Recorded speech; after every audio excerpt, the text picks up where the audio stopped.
Pinatay sa saksak ng sarili niyang apo ang isang lolo sa Davao City. Katwiran ng suspect, abay umaga pa lang pinagagalitan na siya nito.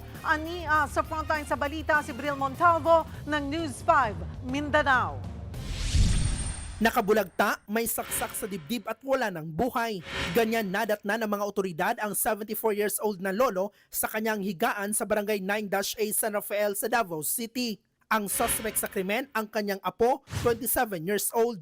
Bago ang krimen, nakuhanan pa ang suspect na naglalaro ng kutsilyo. Itong suspect is merong problema sa pag-iisip.